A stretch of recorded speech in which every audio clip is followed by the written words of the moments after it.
Bonjour à tous et à toutes dans la francophonie. Je suis contente d'être avec vous ce matin. La diffusion se fait à partir d'un autre lieu parce que je suis encore en voyage. Nous sommes le 26 novembre 2022 et puis je dis bonjour à surtout ceux du Québec et du Canada et de la France et de partout ceux qui comprennent le français. La dernière fois, on a regardé, le repas pascal et l'identification, que le Seigneur a fait de celui qui était pour le trahir, Judas. Et puis, en juste avant qu'il ouvre, l'institution de la coupe et de la fracture, de pain. Donc, nous allons, entrer le jardin de, Gethsémani et voir ce que le Seigneur a enseigné par rapport à la prière, et aussi comment discerner la volonté de Dieu et nous allons voir, le soin de Jésus pour, ses disciples et aussi, on va voir des grands, grands miracles. Donc, nous allons commencer, où nous avons arrêté la dernière fois, c'est-à-dire Matthieu 26, heu, aussi le verset 36. Donc Matthieu 26, verset 36. Là-dessus, Jésus alla avec eux dans un lieu appelé Gethsémani et il dit aux disciples: «Asseyez-vous ici pendant que je m'éloignerai pour prier.»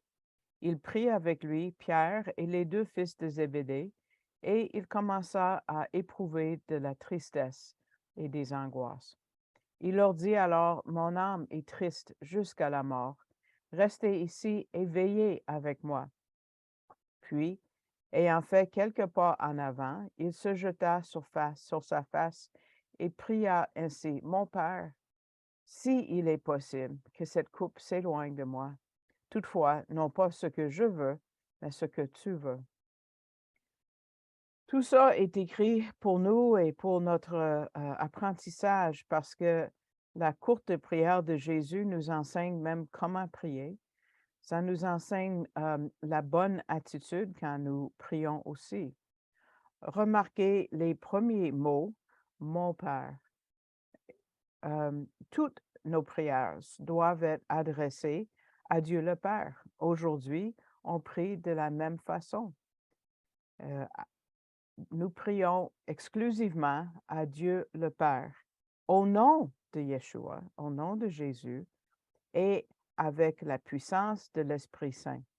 Ça, c'est la formule de la nouvelle alliance. Au Père, au nom de Jésus, à travers le Saint-Esprit.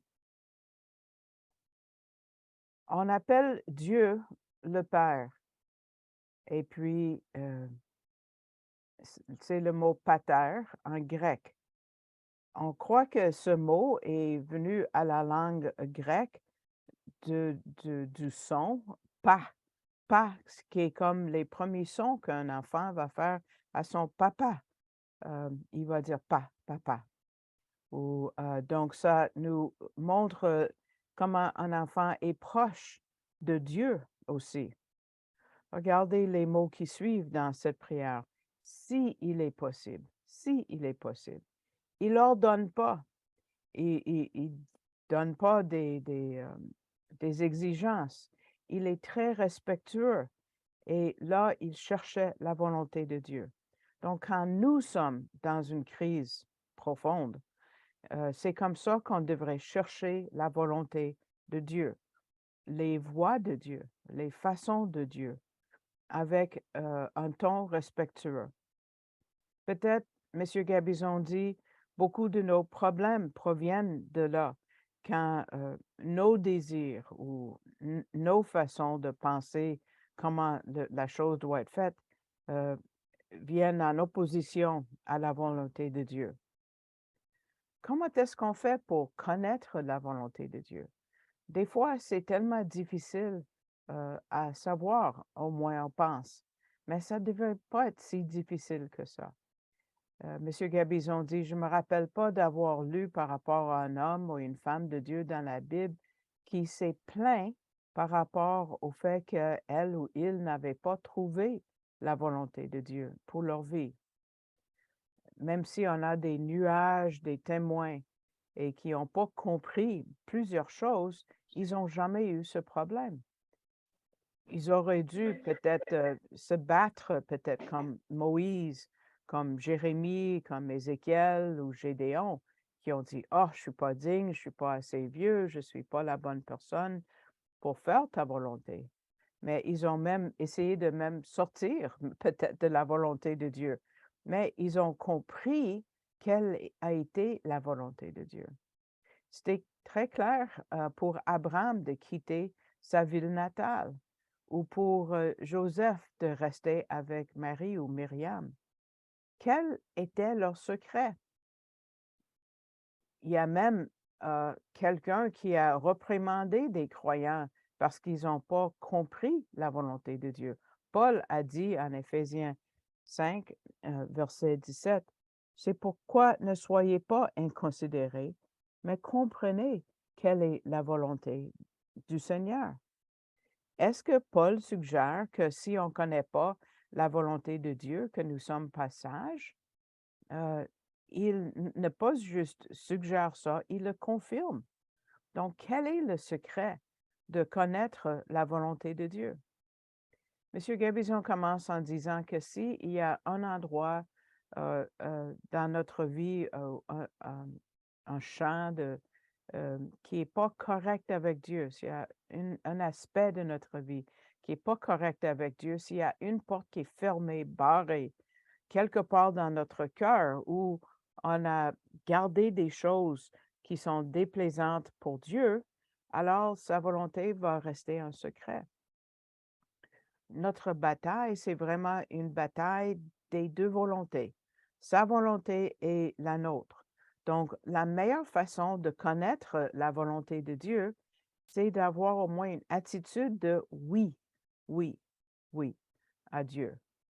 Beaucoup d'hommes et de femmes dans la Bible ont une longue période d'apprentissage avant d'être appelés à travailler avec Dieu. Moïse a perdu 80 ans de sa vie avant de dire non pas ce que je veux, mais ce que tu veux. Salomon a perdu sa gloire, sa sagesse et même son pays jusqu'à il se soit rendu compte ce qu'il a dit à travers tout le livre de l'Ecclésiaste, non pas ce que je veux, mais ce que tu veux. Pierre, on va voir, a eu un genre de son propre Gethsémane, mais parce qu'il était tellement indépendant de Dieu, tellement autosuffisant, il est tombé 3 fois parce qu'il n'avait pas encore appris à dire non pas ce que je veux, mais ce que tu veux.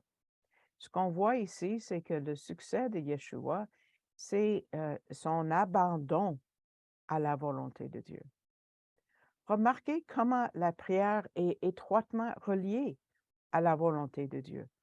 Plus nous prions, plus on connaît notre Dieu, plus on va connaître sa volonté et plus vite on va connaître sa volonté. La prière, ce n'est pas une façon d'obtenir ce que nous voulons, mais c'est la façon de devenir ce que Dieu veut que nous soyons. Il y a tellement de puissance dans la prière. Monsieur Gabizon dit, j'aimerais tellement que nous soyons tous comme le petit garçon qui a dit à sa mère, Maman, je m'en vais prier. As-tu besoin de quelque chose? Il croyait tellement que ça faisait partie de sa vie. C'était comme normal de demander à Dieu. C'est comme ça que la prière doit être pour nous. Ça doit faire partie de notre vie quotidienne. Remarque aussi qu'au jardin, ils ont prié longtemps et avec beaucoup de persévérance. Jésus a demandé 3 fois quelque chose. Ce n'était pas pour répéter ses mots, mais pour persévérer dans la prière. Des hommes de Dieu dans les Écritures ont compris que dans des temps difficiles, il faut persévérer dans la prière. On vous donne des exemples. Par exemple, David a passé des nuits entières à prier quand il a appris que son fils était entre la vie et la mort. On voit ça en 2 Samuel 12, 16. Samuel passe toute la nuit éveillé quand Saül avait désobéi le Seigneur. On voit ça en 1 Samuel 15, 10 à 12. Jérémie, dans le livre de Lamentation, il a demandé aux Israélites de rester éveillés, d'avoir une veille de prière, car il a vu l'ennemi qui s'en venait. Ça, c'est Lamentation 2, 19. Et là, M. Gabizon va nous raconter le témoignage d'un homme que moi j'ai déjà vu sur YouTube, je l'ai vu à la télévision. Il s'appelle Andrew Clavin.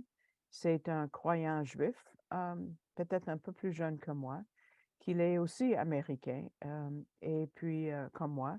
Et il est écrivain des romans mystères, mais il est aussi journaliste.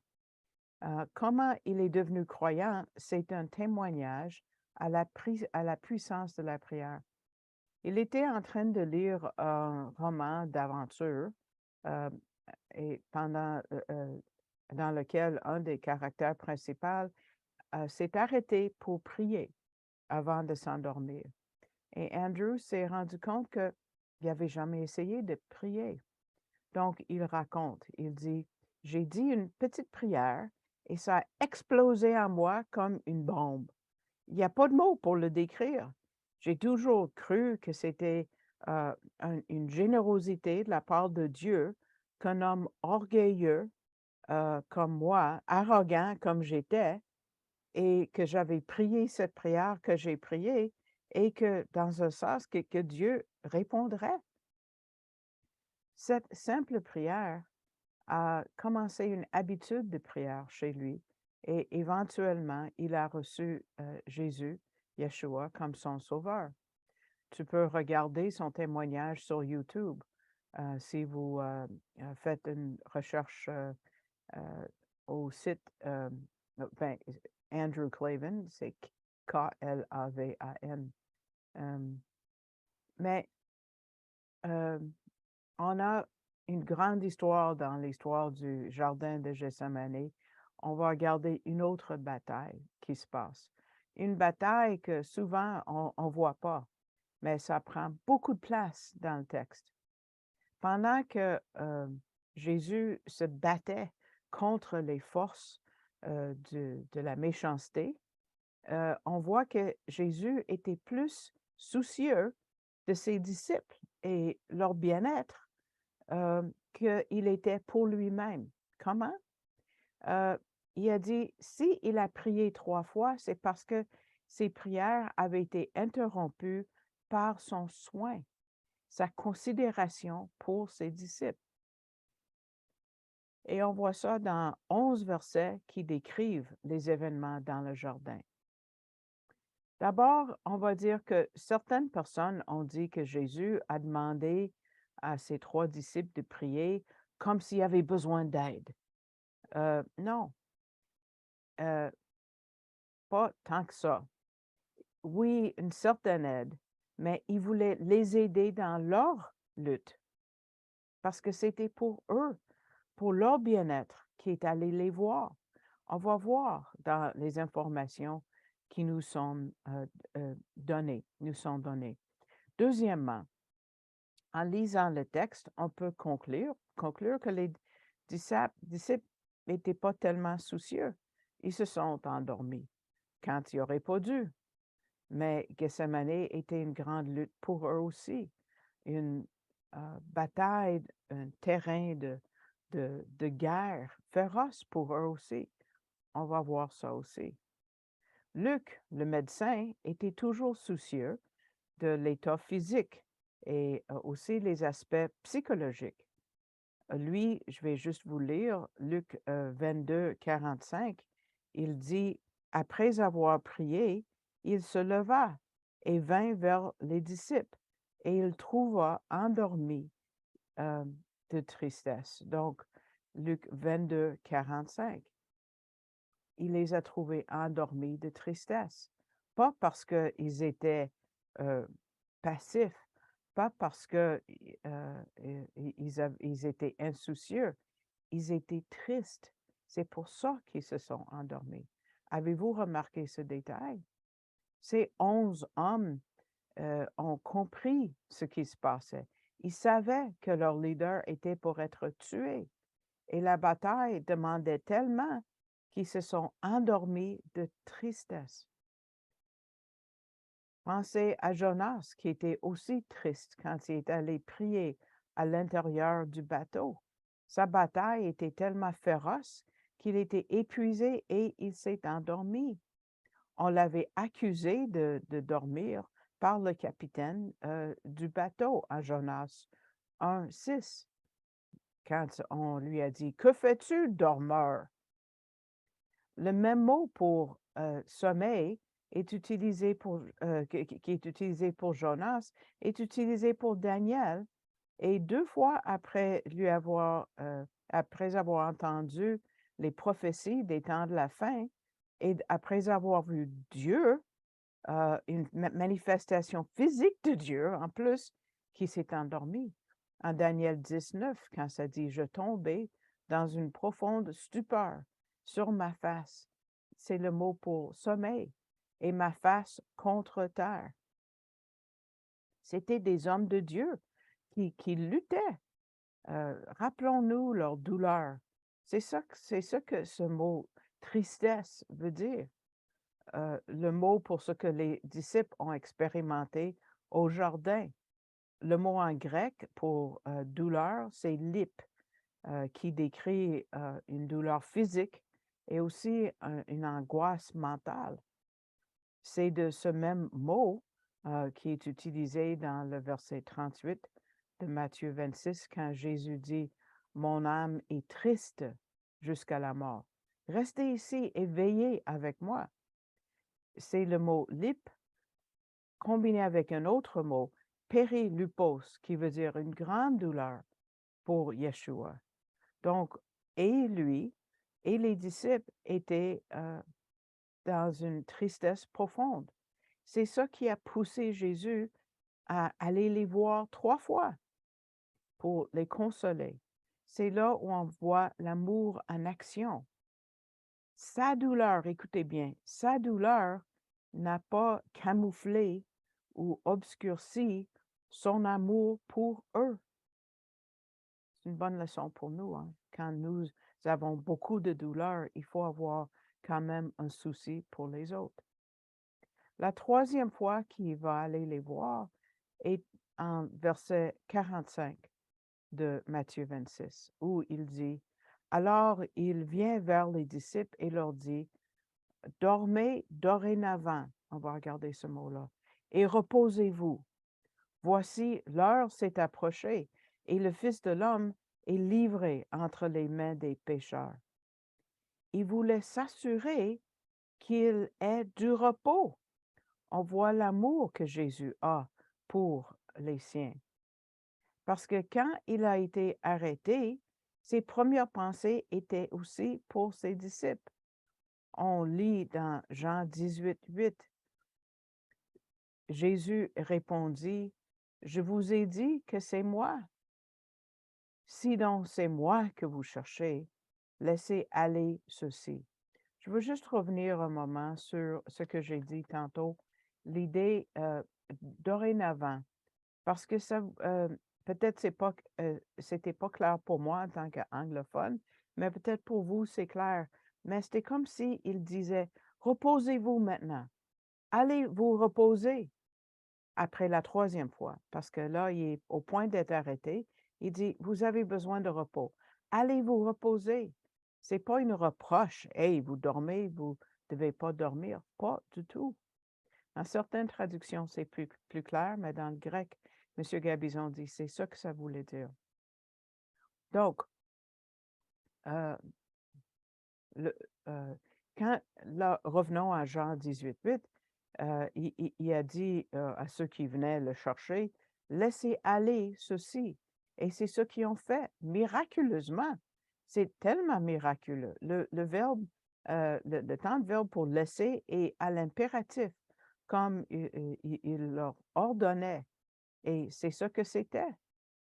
Mais on voit que l'amour de Jésus était pas juste pour ses disciples, ni pour nous en tant que l'Église, mais aussi pour Israël. Regardez la prophétie qu'on n'a pas encore regardée dans le verset 31, qui applique aux disciples, mais aussi à tout Israël. Regardez Matthieu 26, 31. Alors Jésus leur dit, je serai pour vous tous cette nuit une occasion de chute. Car il est écrit, je frapperai le berger et les brebis du troupeau seront dispersées. Ça, c'est une prophétie de Zacharie, le prophète. Peut-être vous vous rappelez de cela quand j'ai enseigné les petits prophètes. Zacharie nous amène au moment où le berger d'Israël est tué. Et c'est ce que le mot en hébreu veut dire, de frapper le berger, c'est de le tuer. Comme quand on tue un ennemi. Ici, Israël est représenté ou typifié par les 11 disciples qui représentent le reste d'Israël, l'Israël de Dieu. Ils vont être aussi éparpillés. Et le souci de Jésus était pour eux, mais aussi pour Israël, parce qu'après la mort et la résurrection de Jésus, Israël va être dispersé pendant 2000 ans. Et l'est encore jusqu'à ce qu'il retournera. Je suis au Maine présentement. Donc, toute l'image du jardin de Gethsémani nous amène un aspect spirituel et c'est concernant la Pâque par rapport à la façon que ça concerne Israël et aussi l'Église aujourd'hui. Il y a un mot qui est répété quelques fois, 3 fois, quand Jésus dit « Restez ici et veillez ». Ou verset 40, quand il dit, vous n'avez donc pu veiller 1 heure avec moi? Et finalement, verset 41, veillez et priez afin que vous ne tombiez pas dans la tentation. Le mot en grec pour veiller est grégoreo, et ça veut dire rester éveillé, rester alerte, comme quand nous sommes appelés à rester alerte pour la venue du Seigneur. C'est très important du plan théologique parce que à ce moment-là, à la Pâque, les Juifs avaient l'habitude, tout comme Israël lors de l'Exode, d'avoir une veille toute la nuit qui s'appelait et s'appelle encore les Shimurim. C'est une nuit de veillée qui a donné naissance peut-être à ce que peut-être dans certaines groupes dans le christianisme, ils font une veille pascale qui est compris de beaucoup de lectures et de prières et finissent avec la fraction du pain. C'est comme leur façon d'imiter une Haggadah, qui est le livre que les Juifs utilisent pendant la Pâque. Ils font une longue série de lectures, une longue série de prières, puis finissent avec le repas du Seigneur. C'est un peu la même chose que le Haggadah. Et c'est basé sur Exode 12, 42, où on lit cette nuit sera célébrée en l'honneur de l'Éternel, parce qu'il les fit sortir du pays d'Égypte. Cette nuit sera célébrée en l'honneur de l'Éternel par tous les enfants d'Israël et par leurs descendants. Donc, à partir de ce verset-là, regardez, cette nuit, on a développé l'habitude d'une veillée dans la nuit de Pâques, cette veillée pascale. Et peut-être on a même allongé le Haggadah pour que ça dure plus longtemps, pour qu'il veille toute la nuit. Au moment de l'Exode en Égypte, pendant qu'il attendait le mot de sortir, les Shimurim, les gens restaient éveillés, tout habillés, tout prêts à partir, prêts pour le Seigneur euh, pour que le Seigneur les amène en dehors de l'Égypte et vers la terre promise. À l'époque de Jésus, cette veille était un élément important de la soirée de la Pâque ou la nuit parce que c'était un mémorial de quand ils ont été, rachetés. On lit dans un des commentaires juifs par rapport, au verset Exode 18-12, hem, on fait ce commentaire: «Pourquoi est-ce que Dieu l'appelle une nuit de veillée? Parce que Dieu a dit que ce signe soit, dans tes mains, entre tes mains, le jour que je vous ai sauvés et pour que vous sachiez que cette nuit-là, je vous ai racheté ou je vous rachèterai». Aussi dans le Targum ou la traduction araméenne, de Jonathan, ça parle de la rédemption et un temps de prière et de veillée. Encore là, Exode 12-42 dit, «Et c'était tous des nuits de veille». Moïse a dit clairement: «C'est une nuit réservée pour la rédemption devant le Seigneur». Heu, c'est la nuit qui est réservée pour leur délivrance, et aussi pour la délivrance des exils à travers leur génération. Et c'est exactement ce que Jésus, leur est, heu, leur a offert, cette nuit-là. Dans le jardin, nous voyons une veille, juste avant que le vrai agneau de Dieu ait pour être sacrifié, pour libérer Israël et le monde entier de tous leurs péchés. Cette veille a été perdue avec le temps. C'est un rabbin Ibn Isra Etra de l'Espagne qui a écrit dans son commentaire sur le même verset en Exode, une nuit de veillée.